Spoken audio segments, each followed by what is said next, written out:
Welcome to Pensions Unpacked 2022, where all the pension knowledge you need is concentrated like Ribena into a down-in-one 20-minute episode by me, Becky O'Connor. I'm Head of Pensions at Interactive Investor, and James Jones-Tinsley, who's pensions expert at Barnett Waddingham. There's a lot happening in pensions at the moment, whether you realise it or not. And some of that is around whether or not the current pension system is really working for people and resulting in people getting big enough retirement pots. That's what it's all about after all. So one of the things that the industry and the government is looking at is whether it's going to be beneficial to engage people in their pensions earlier in life. At the moment, you kind of get a job and you get a pension with it, and you can easily not think about it until you're close to retirement. But James, do you think there's any merit in people being more engaged in their pensions earlier in working life? Do you see that's going to be helpful? Well, yes, is the short answer there. I sort of feel in a way it's very much like car and home insurance, or it's one of those sort of things where you should be looking at it at least once a year and hopefully a lot more than that. And I guess there are annual benefit statements which, from a regulatory point of view, have to be issued, certainly with defined contribution pensions. But I think the problem is, historically, is that there's so much that has to go into those statements and a lot of figures that you end up with a very bulky envelope, which the typical person will receive, open up, look at it and think, right, I'll just put that over there for reading later, and it just sits there gathering dust until it gets thrown away. So I think the key here for engagement and early engagement and continuous engagement is to make things simple and understandable and engaging so that people actually do want to pick the document up and read them. So there is very much now a focus on creating simpler annual benefit statements, possibly 2 sides and nothing more, with the key information on there in plain English rather than pages and pages of figures. I think as well, you said just before retirement, the other area is when you actually are coming up to 50, which is a key age at the moment for a number of different reasons. And now there is a requirement for providers to issue what's called a wake-up pack at 50, and then every 5 years after that until the individual has effectively turned on the benefits from their retirement arrangements. Now again, wake-up packs, typically very bulky, full of pension jargon, possibly intelligible to most people.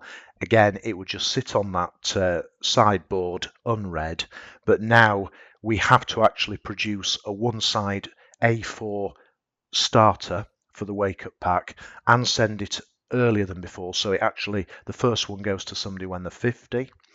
And then I think thinking of that sort of simpler approach and engaging people more, I think the other thing is we need to think about methods of delivery, because the crucial thing, the typical way of doing it was by post. But I think now as the younger generations are auto-enrolling into pensions from 22 onwards, we should be looking at more modern ways of delivery of that information. And obviously I'm meaning online or via a mobile phone and things like that, other ways of getting people's attention and getting them engaged. Do you think there's any merit in having wake-up packs earlier? Maybe when you're 40? It's a very good question, Becky. On one level, I don't think it does any harm. It's almost, you could argue, it's sort of, you're not at the age yet where you can physically access your benefits. If you're 40, you're still at least 15 years away in most cases. But if nothing else, it just reminds people they've got a pension, and it could be almost a bit of a halfway house, and hopefully engage them for what could be a very important period of time up to the point at which they do then actually access their benefits. So at the moment, as I said before, the first one has to be sent out on somebody's 50th birthday. But I think it's a good question to ponder, is whether there should be an early one. Yeah, I'm just thinking, we've done research before on younger workers being in lower risk funds because perhaps they haven't really understood that actually a good time to take a bit more risk is when you're younger and you're several decades away from retiring. And I just wonder if some part of the purpose of earlier engagement might be to improve returns and growth, and maybe even give people a bit of a jog on, you can actually increase your contributions if you want to. These are all things that people can do, aren't they, that could boost their retirement pots?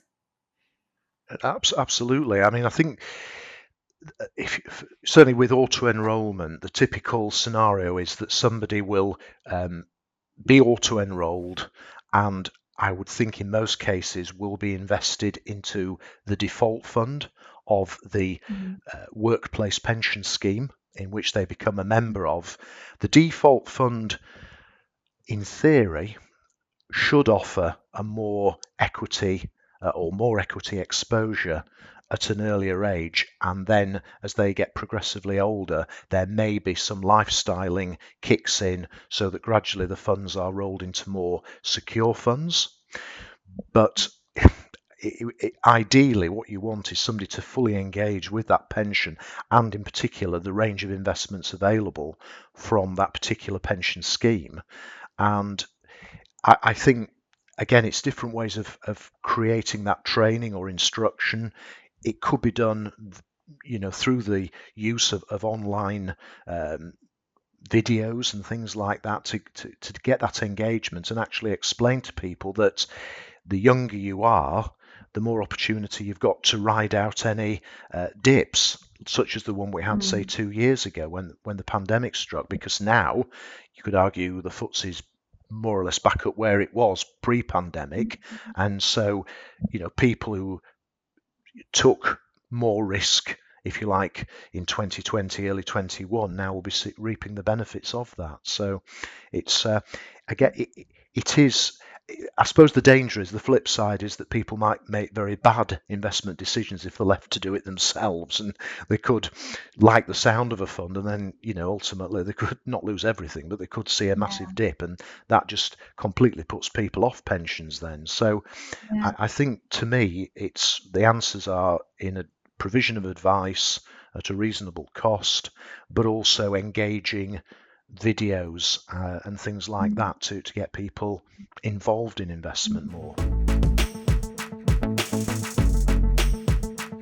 I mean, it does all underline, doesn't it, that pensions are investments in the stock market at the end of the day. So it's not something that you can just sort of, well, I mean, you can just set and forget and just have one and then not think about it ever again. But clearly, there's that possibility, isn't there, that with investment strategies and higher contributions and higher growth and other factors that to some extent are within your control, you can improve your own retirement outcome. And of course, that's one of the reasons now that we've got so much regulatory and government focus on pensions is that real risk that people don't have enough, even with auto enrolment and minimum contributions and things like that. There's still this, worry about maybe people putting it in cash or lower risk funds, but also, people, because they haven't engaged, they're not really thinking about what they're going to need when they retire. So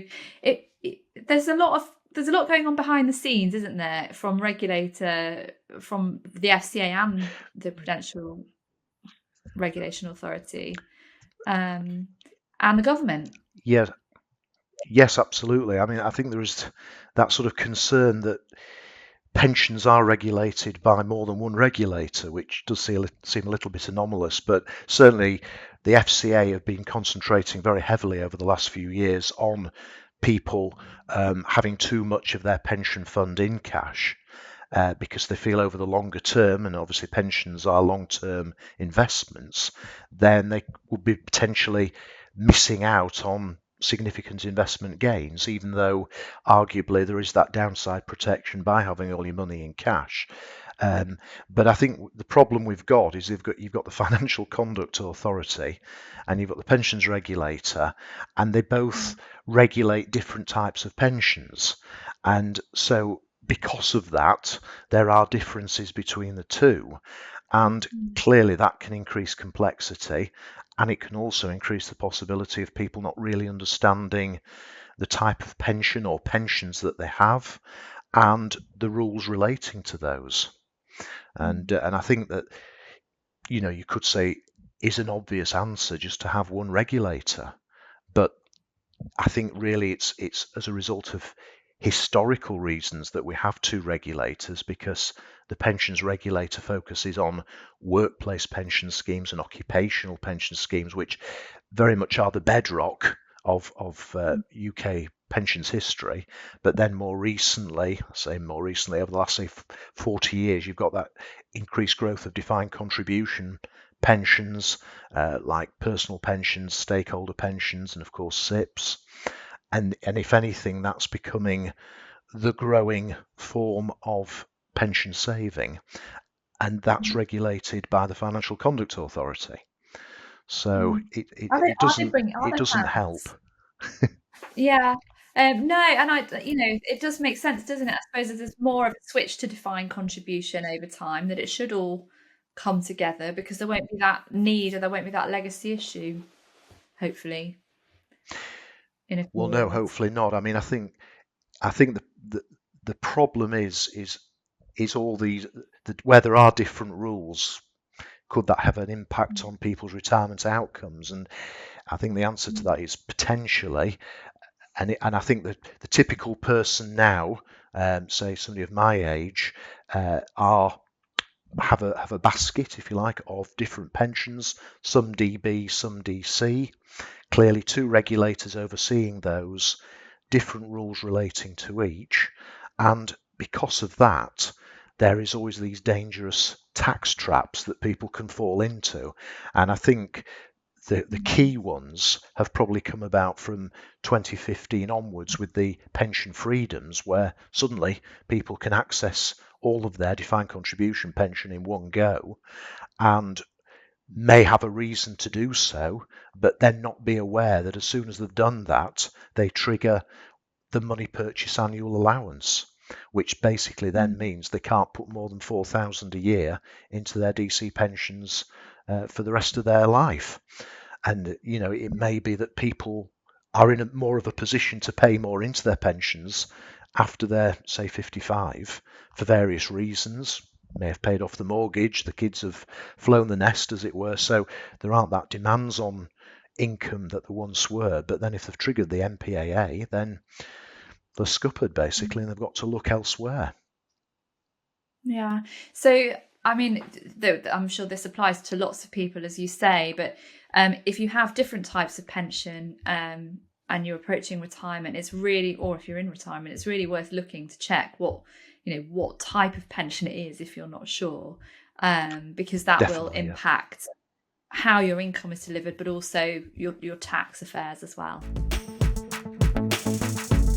I mean, another thing that's happening in the background is this idea of nudging. So the government's been talking about nudging people more towards guidance from the PensionWise service. And I just wonder, I mean, it's that thing of being sort of forced to do something that you don't even know you're being forced to do, but is probably going to be good for most of us, isn't it, to take some advice from PensionWise? Well, I would say yes, indeed. I think a combination of guidance and advice is probably the best mix overall. But we mentioned the freedoms a few minutes ago, and PensionWise effectively came into being as a result of the pension freedoms. And the idea was to offer everybody aged 50 and over the opportunity of a 1 hour discussion, and that can be done either face to face, possibly not more recently, online or over the phone, with an expert, with a PensionWise expert. And what they seek to do is outline the different options available to people as to how they access their pensions, which all seems, really commendable. The problem is that really the take-up has been very low so far, and this then spurred on both the FCA and also the Department for Work and Pensions to issue consultation papers last year all about trying to give people a stronger nudge towards this guidance, this free guidance that's available from PensionWise. Now, we talked about the different regulators. Here's a classic example, Becky, because you've got the FCA bringing out a consultation paper all about it, and then lo and behold, a few weeks later, the Department for Work and Pensions brought out their own version. And the reason why we had these two papers on exactly the same subject was because of the different pensions that those two bodies are responsible for. So you've got the FCA on the, let's call it the DC personal pension side, and then the DWP effectively working with the pensions regulator, focusing on occupational pension schemes. Now, again, personally, I'd have thought if they could have just brought out one consultation paper together, that would have been helpful, because it was one consultation paper less to have to respond to. But the idea is that they are actually asking providers and the trustees of occupational pension schemes from the 1st of June this year to be more proactive in actually getting their members, their pension scheme members, to actually undertake a PensionWise session.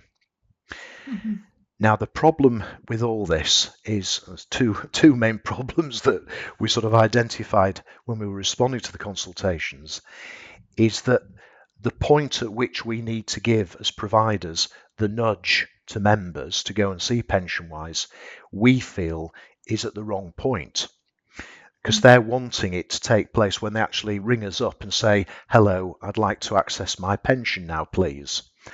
Now, we talked about wake-up packs being issued from 50. Our argument was that's when that nudge should happen then, where people have got the wake-up pack, they're reading about options, they're then getting that complemented with a free 1 hour session from a PensionWise expert, and crucially, in most cases, they're not actually able to access their fund at that point.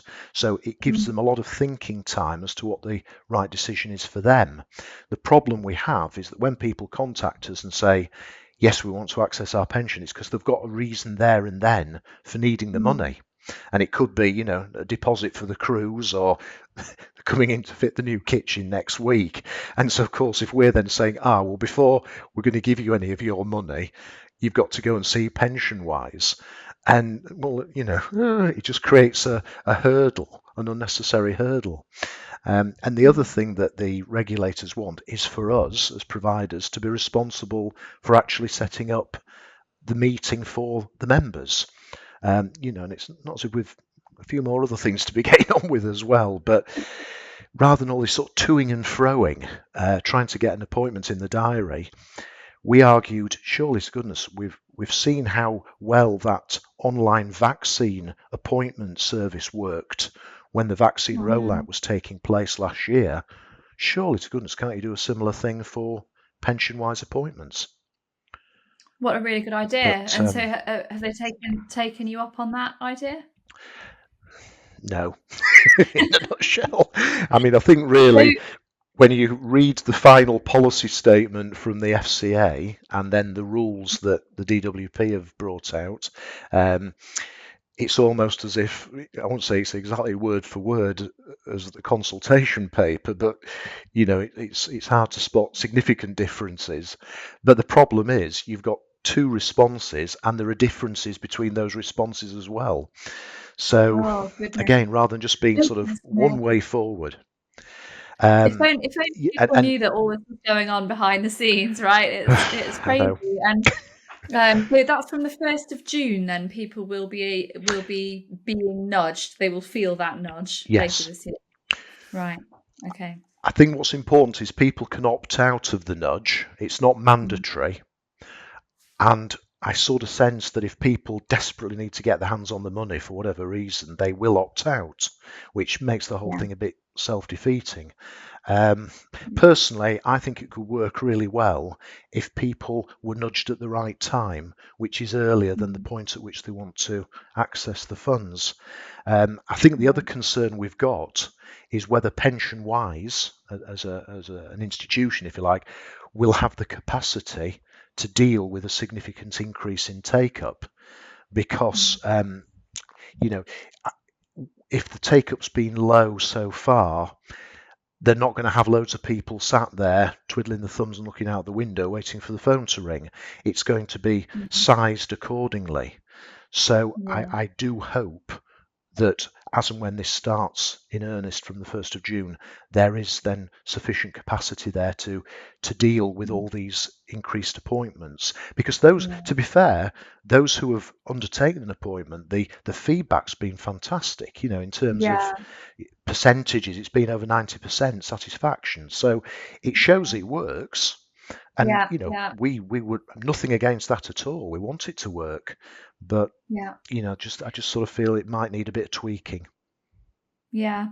Well, I mean, the underlying message and the idea behind it is really sound, isn't it? Which is that, you need to plan ahead and you need to be thinking about your pension before you need it, whether you're nudged to pension-wise or you're making your own decisions or you're taking financial advice from an independent financial advisor. But either way, the main aim is that we all come out the other side with a decent retirement. So thank you, James. Absolutely, for another yes. Pensions Unpacked. Thank you. That's it for another Pensions Unpacked. If you enjoyed this one, please like and subscribe and visit ii.co.uk for more videos and podcasts.